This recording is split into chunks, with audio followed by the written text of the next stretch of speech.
Hey there, how's it going? My name is David and you're watching Kai City RC. Welcome back to the channel. This is going to be my build review of the S1RM, a new rear motor mounted retro style two-wheel drive buggy from PR Racing. Let's begin with the brand. I suspect that much like myself, many of my viewers are not too familiar with the PR Racing brand. I was vaguely aware of the name and can recall seeing one or two of their buggies at my local track, but I didn't really look into them that much. PR Racing is a Taiwan-based RC manufacturer. They deal mostly in 1/10 scale two-wheel drive, four-wheel drive buggies, kits, RTRs. Perhaps their most well-known kit is the two-wheel drive S1, which I believe is currently on version 4. I'll put a link to their website in the description, so if you're interested, go and check it out. Also, PR Racing make their English language instruction manuals available free to download. So I would encourage anyone who wants to know more about this buggy, go and download the manual. It will tell you a lot more than I can tell you in this short video. Okay, so a little bit of background. This is purely my own point of view, my own take on things, but I feel that with the release of the Genova in 2022, G-Force arguably started the trend of newly designed but retro looking buggies. The Genova has gone on to be quite a big hit in Japan, although sadly as of this current recording it's still not available elsewhere. I think Kyosho kind of followed suit with their Dirt Master. It was a relatively modern chassis that was repurposed and given a makeover to make it more appealing to those wanting a buggy with classic lines and a cab rear design. And then I suppose you could say that Tamiya joined the party with their BBX, and while I think it's fair to say that it does the BBX doesn't have the performance of the other two, it makes up for it with typical Tamiya looks and bags of character. It's something that Tamiya is very, very good at. I'm fortunate that I've got my hands on all three of them, and they're all great, but they all have their strengths and weaknesses. So anyway, when I heard that PR Racing were planning to release their own take on the modern retro, or as they describe it, the classically styled, I knew I just had to get one. It was also just a perfect excuse to pick up a kit from a maker that I've got no previous experience with.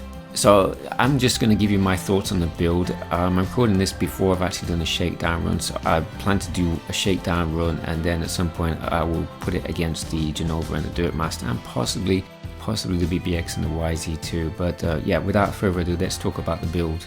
So if you haven't seen my unboxing video, I'll put a link below in the description, but the unboxing experience is nothing special. There's no nice presentation or blister packs, but the parts are all neatly organized into bags corresponding to the build steps in the manual.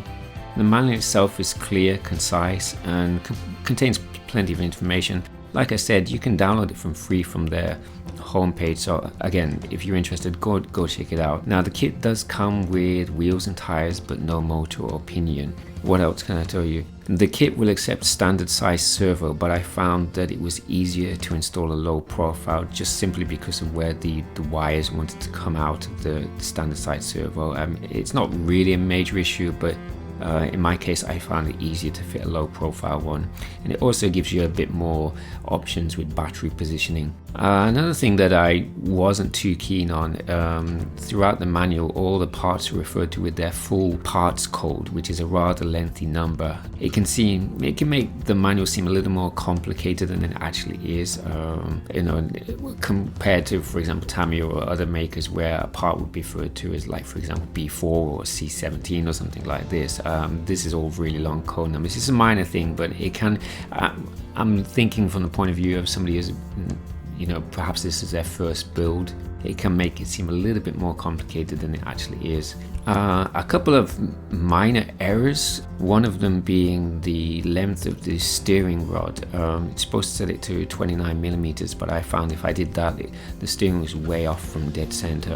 I ended up putting, if memory serves, about 31mm or something like that. And then on the body, it tells you to cut below the line. I must say I really do like the quality of the body. The body is really good and the cut line is really well defined. Sometimes you can get bodies where it's really, particularly like the J Concepts ones for the Yokomo, the YZ2, it's really kind of hard to work out where you're supposed to be cutting, but these are really well defined lines. But I found that if I cut it below the line, like it said in the manual, the body wouldn't fit on the chassis very easily, so I ended up actually cutting above the line. Just a heads up there. Now the build itself, yeah, it was straightforward. There was no real problems or difficult parts. I would say the only kind of minor frustration is the E-clips that you got installed in the diff outdrives, but that's about it. The turnbuckles are really tight, and so they have you put black grease on the tie rods to help with the installation, and all of the rod ends, the ball cups, all have holes in them, so you can actually just put a hex driver through them and spin them that way. It actually makes it a lot easier to set up the turnbuckles. One slight, well, not complaint, slight omission. Wow, I wouldn't say it's a mission. I would have liked to have seen bearings on the, what is it, Ackerman plate, the steering bridge. You've got bearings for the actual most parts of the steering. My mind's gone blank at the moment, but not for the actual Ackerman plate, the steering bridge. It would have been nice if they got some bearings, or again, my mind's gone blank. I'll put it on the screen so you can see what I'm getting at. What else can I tell you? The shocks are really nice. Big bore, 12.8 millimeters. The shock bodies are aluminium, but the caps are plastic. Nevertheless, I've got to say, all of the plastics in this kit are really, really high quality. Some of the best I've seen. Hard, but not too hard. You definitely do get a sense of quality. There's no part on this kit where you feel that they've skimped on quality, at least from my point of view. And it's certainly on a par with the Dirtmaster and the Genova in that regard. Is it, as well spec'd as, for example, the Yokomo YZ2 that I have? Well, not quite, but it's not far off it. Okay, so in the interest of brevity and to stop me from boring you all to death, here are 5 cool things about the PR Racing S1 RM. The main chassis is a lovely 3mm piece of CNC'd aluminium. The quality is superb. The kit comes with 4 spur gears, allowing you to set the gearing everything from about 6.1 to 12.1 or thereabouts. The kit comes with full hex hardware throughout. You will not find any Phillips or JS screws in the kit. Full bearings and universals, metal diff and idler gears. The manual is pretty detailed and even includes a few QR codes here and there, so you can access helpful build videos. The chassis can be configured to use a variety of different battery types, stick packs, regular length LiPo packs, short LiPo packs, low CG LiPos. Pretty much you can fit any 2S LiPo in this buggy. If you opt to fit a short LiPo, then you can position, depending on where you put the ESC, you can move the battery forward and backwards, and basically fine-tune weight distribution. And that brings me on to 5 annoying things about the S1 RM. So the kit includes 2 front swing arm mounts, one at 3 degrees and another at 7 degrees. Only the 7 degrees high speed one is metal, the other one is plastic. The front hinge pin is also plastic, and given the price of the kit, it would have been nice if they'd included a metal one. You can buy a metal one as an option though. And speaking of options, spares and option parts are available, but at least in Japan they are expensive, quite expensive in fact. The front axles use 12mm hexes, so most modern wheels will fit, but they also have subtle flanges, which mean that you'll need to widen the bore on some wheels to get them to seat properly onto the hexes. The kit uses plastic nuts in 2 locations. The first is for the damper attachments, much like the Dirtmaster. I don't have a problem with that. However, the battery holder is held in place with plastic nuts. As there's something you're going to use often, it would have been nice if they were made out of aluminium. And I don't think that's 5 items, but that's all that really comes to mind. Yeah, it's a great kit. So now it's built, what can I tell you? Well, everything goes together nicely. There's no need for filing or other modifications. It just all fits together. There is minimal slop in the suspension, even without any shims or anything like that. The chassis has so much adjustability in terms of suspension geometry. I've gone with pretty much most of the manual's recommended settings, but I suspect I'll need to do several shakedown runs and a lot of testing in order to dial everything in for the circuit that I run at, which is a small indoor carpet, high grip technical circuit. Like I said, the standout feature is the lovely CNC aluminium main chassis, very different to the Dirtmaster and Genova in that regard. And as I said before, all of the plastics have a very premium, high quality feel to them. I don't see any obvious weak points. The suspension, again, very little slop. Something I do like, the dampers mount to the rear of the shock stay, so they're somewhat protected in terms of a crash. The gearbox, again, it's a simple 3-gear design with metal gears. The diff internals are also metal. It looks to be quite durable.